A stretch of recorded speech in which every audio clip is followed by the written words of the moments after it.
Students, आज हमने mix fractions के ऊपर बात करी। तो मिक्स फ्रैक्शंस क्या होती हैं? जहाँ पे एक फ्रैक्शन मिक्स्ड है, एक होल नंबर एक फ्रैक्शन के साथ जुड़ा हुआ है। फ्रैक्शन क्या होती है? फ्रैक्शन हमेशा एक से कम होती है। किसी भी एक को जब हम उसको कुछ बराबर के कम हिस्सों में कर देते हैं और उसके बारे में हम बात करते हैं तो वो फ्रैक्शन होती है। और फ्रैक्शन में हमारा दो चीज़ें जो है, न्यूमिनेटर और डिनोमिनेटर। डिनोमिनेटर हमें ये बताता है कि उस एक चीज़ को हमने कितने हिस्सों में बांटा है, और न्यूमिनेटर हमें ये बताता है कि हम किस हिस्से की बात कर रहे हैं।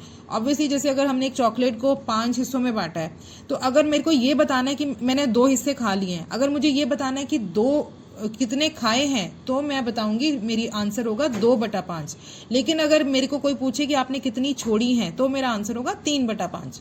सो न्यूमिनेटर विल टेल अस किस क्वेश्चन का आंसर हो रहा है, लेकिन डिनोमिनेटर जो है वो हमें हमेशा ये बताएगा कि उस एक चीज को कितने में बांटा गया है। तो फ्रैक्शन हमेशा एक से, होल, एक को होल भी बोला, मतलब कहते हैं ना पूरा होल, दिस होल यूनिवर्स, इस तरीके से। तो होल जो है 1 पूरी होती है, उसका छोटा होता है फ्रैक्शन। लेकिन मिक्स्ड फ्रैक्शन क्या है? मिक्स्ड वो फ्रैक्शन है जब उसके साथ आके एक होल नंबर जुड़ जाए, मतलब पूरे भी चीजें हैं उसमें और इसके अलावा कुछ हिस्सा भी है किसी एक चीज का। तो अगर मैंने बोले 2.5 एप्पल, इसका मतलब 2 एप्पल तो पूरे हैं और 1 एप्पल आधा पड़ा हुआ है। अगर मैंने बोला ऐसी कोई भी चीज़ें जो बट सकती हैं, हम उनके लिए ही ये बात कर सकते हैं। मैं ये नहीं बोल सकती, मतलब शर्ट को बोल दूं कि 2.5 शर्ट, तो ऐसा तो कुछ हो नहीं सकता कि 2 कमीज पूरी और 1 कमीज आधी। आधी कमीज तो कुछ होती नहीं, हो तो फटी हुई कमीज होगी। सो बेसिकली जो चीज़ें प्रॉपरली बांट सकते हैं इन इक्वल पार्ट्स, उनके लिए फ्रैक्शन यूज होती है। और मिक्स फ्रैक्शन जहाँ पे एक मिक्सचर बना हुआ है, होल नंबर भी आके जुड़ा हुआ है फ्रैक्शन के साथ। तो इससे पहले मैंने आपको बोली थी इम्प्रॉपर फ्रैक्शन समझाई थी। इम्प्रॉपर फ्रैक्शन जिसमें न्यूमिनेटर जो है हमेशा डिनोमिनेटर से बड़ा होगा, तो वो मिक्स फ्रैक्शन ही होती है, shown in a fraction form. तो कहने का मतलब mix fraction and improper fraction are interconvertible.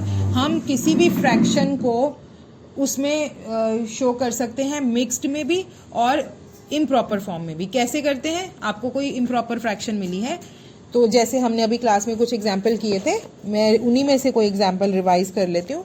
For example मेरे पास फ्रैक्शन है 38/7।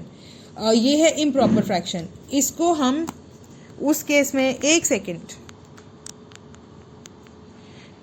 उसको हम जो है इम्प्रॉपर में भी रिप्रेजेंट कर सकते हैं, वो हम बाद में सीखेंगे। पहले मैं आपको बता रही हूँ कि इम्प्रॉपर फ्रैक्शन दी गई है तो उसको हम फ्रैक्शन में कैसे शो करते हैं। तो 3/7 मेरे पास फ्रैक्शन है।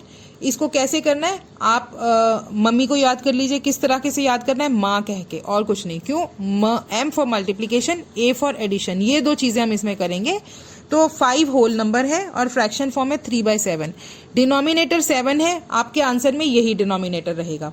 तो डिनोमिनेटर आप पहले ही लिख लीजिए, आपका बस न्यूमिनेटर बदलेगा। उसके बदलने के लिए हम पहले करेंगे मल्टीप्लीकेशन। किस में करेंगे? डिनोमिनेटर और होल नंबर में।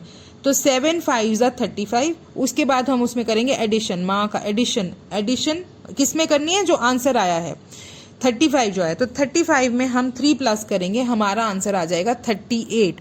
तो जो हमारी मिक्स फ्रैक्शन को जब हमने फ्रैक्शन क्रिएट करी है, ये आंसर है आपका 38/7। इसी तरह से हम इस 38/7 इम्प्रॉपर फ्रैक्शन को मिक्स्ड फ्रैक्शन में भी शो कर सकते हैं। वो हम लॉन्ग डिवीजन मेथड से शो करते हैं। तो वो मेथड क्या है? उसमें हम 38 को 7 से डिवाइड करते हैं। तो 38 को जब 7 से डिवाइड किया तो कैसे करना है?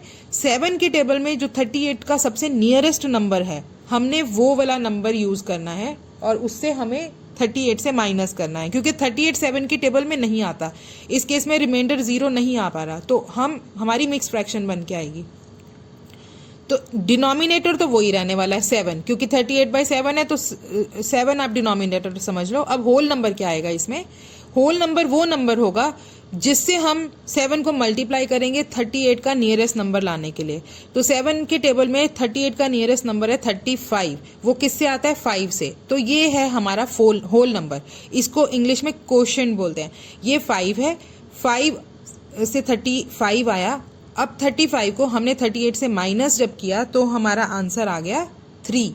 तो ये जो रिमाइंडर आया है, ये 3 रिमाइंडर, जो भागफल जैसे आप कह रहे थे, दिस इज योर न्यूमिनेटर। ये बनेगा न्यूमिनेटर और जो क्वोशिएंट है वो बनता है आपका होल नंबर।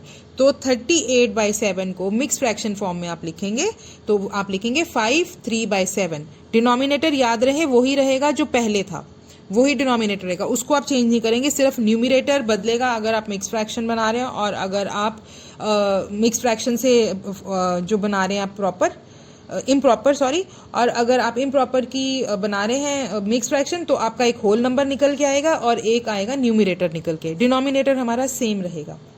अब मिक्स फ्रैक्शंस की एक बात मैंने और आपको कही थी, अभी तक मैंने आपको सवाल दिए थे 1/3 + 1/2 इस तरीके से, लेकिन सवाल आपको ऐसे भी आ सकते हैं 1/3 + 1/2, मतलब एक मिक्स फ्रैक्शन भी दे सकती हूँ। उस केस में क्या होगा, आप मिक्स फ्रैक्शन को पहले एक इम्प्रॉपर फ्रैक्शन में चेंज करोगे और फिर आप अपना फॉर्मूला अपनाओगे कि अब ये दोनों लाइक बनी है कि अनलाइक बनी है। अगर लाइक बनी है तो आप एज इट इज उसको कर दोगे, अगर अनलाइक बनी है तो फिर आपको आपका जो फॉर्मूला था वो लगा के एलसीएम वाला पूरा निकाल के आपको करना है। सपोज मैंने एक एग्जांपल के साथ कर लेती हूँ, आपको बोला 1/3 + 2 1/3। अब 2 1/3 क्या है, 2 1/3 है आपकी मिक्स फ्रैक्शन, तो इसको पहले आप कन्वर्ट कर लीजिए इम्प्रॉपर फ्रैक्शन में। तो 2 × 3 6 और 6 + 1 7, तो 2 1/3 बन गई आपकी 7/3। पहली फ्रैक्शन आपको मिली हुई थी 1/3, 1/3 में आप प्लस करेंगे 7/3। आंसर आपका बड़ा इजी है क्योंकि ये कौन सी है, लाइक फ्रैक्शन, दोनों का डिनोमिनेटर 3 है, सो सिर्फ हमें न्यूमिरेटर्स को ऐड करना है। सो बन गया 7 + 1 8, 8 × 8/3। इसी तरह से हो सकता है मिक्स फ्रैक्शन में मैं आपको दे दूं 1/3 × 2 1/3। इस केस में भी आपको आपकी मिक्स फ्रैक्शन को पहले फ्रैक्शन में बदलना है, तो आपका वही आ जाएगा 1/3 × 7/3। तो आपका क्या होगा, न्यूमिरेटर्स को मल्टीप्लाई किया, 7 × 7 7, 7 × 1 7 और 3 × 3 9, आपका आंसर आ गया 7/9। सेम केस मैं कर सकती हूँ, आपको बोल सकती हूँ 1/3 / 2 1/3, फिर आपको वही करना है 2 1/3 को आपको बदल लेना है अपनी फ्रैक्शन फॉर्म में, तो आपका आंसर इसमें आपका आता है 7/3। लेकिन मैंने बोला है 1/3 / 7/3, तो अब 7/3 का क्या हो जाएगा, रेसिप्रोकल, और डिवाइड बन जाएगा मल्टीप्लाई, तो आपका आंसर आएगा 1/3 × 3/7। तो यहाँ पे 3/7 जो है इसका आंसर आपका आएगा 3/21। 21 3/21 को आप सिंप्लीफाई कर दो 1/7, ये हो गया आपका आंसर।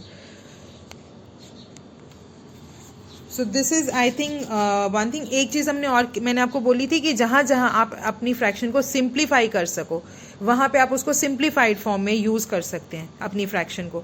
सपोज अगर मैंने आपको बोला 1/3 + 2/6, तो 2/6 जो है वो आपकी है, उसको सिंप्लीफाई कर सकते हो, 2/6 बनेगी 1/3, तो ऑलरेडी आपके पास 1/3 है, अब आप उसमें सिर्फ 1/3 को ऐड कर सकते हो, तो आपका आंसर इजीली आ जाएगा 2/3। लेकिन अगर आपको ये चीज़ सिंप्लीफिकेशन से आपको लगता है आप आंसर गलत कर सकते हो, तो आप जिस तरीके से आपने नॉर्मल प्रोसेस लर्न किया हुआ है आप उसी तरीके से इसको कर लीजिए।